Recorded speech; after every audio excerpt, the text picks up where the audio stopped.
April 17th, 2026. This is our way of handling the day's Democracy Now! Stories. We do not just repeat headlines. We take the event and pull out the deeper lesson hiding inside it. Story 1. Lebanon's 10-day ceasefire is the clearest story of the day. After 7 weeks of attacks, Israel agreed to a short pause, but it kept bombing right up until the ceasefire took effect, and it had already destroyed the last bridge over the Litani River while occupying part of the country. The deeper lesson is that a ceasefire, without return, repair, and clear borders, is usually a pause in violence, not a restoration of life. People do not measure peace by the word itself. They measure it by whether they can go home. Story 2. The House rejected a war powers resolution aimed at limiting Trump's ability to wage war on Iran, even as the Pentagon moves thousands more troops into the region. That is the real institutional story. The deeper truth is that governments often talk about diplomacy while building the machinery for escalation at the same time. When the words point one way and the logistics point the other way, trust the logistics. Story 3.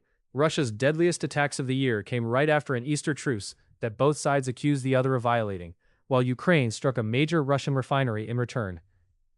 The deeper lesson is that modern truces often function less as peace than as reset windows. When wars are organized around infrastructure, energy, and drones, a pause can become part of the operational cycle rather than a step toward ending it. Story 4. The House also approved a short-term extension of FISA over privacy objections, with critics warning it preserves warrantless domestic surveillance through the back door. The deeper truth is simple. States facing disorder rarely respond by giving up visibility. They ask for more of it. Surveillance power almost always grows in moments when public trust is already low. Story 5. The House voted to extend temporary protected status for hundreds of thousands of Haitians, even though the Senate and the White House may still block it. The deeper lesson is that legal status is not a side issue. It is labor infrastructure, family infrastructure, and care infrastructure.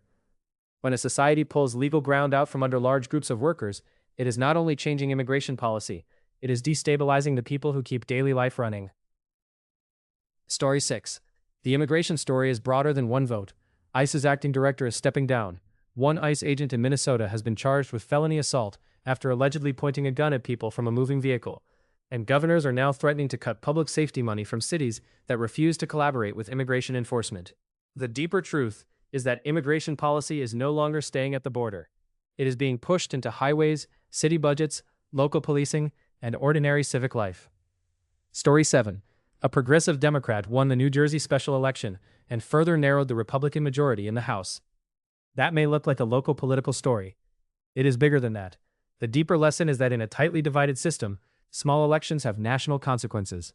One district can change what can pass, what can be blocked, and who suddenly has leverage.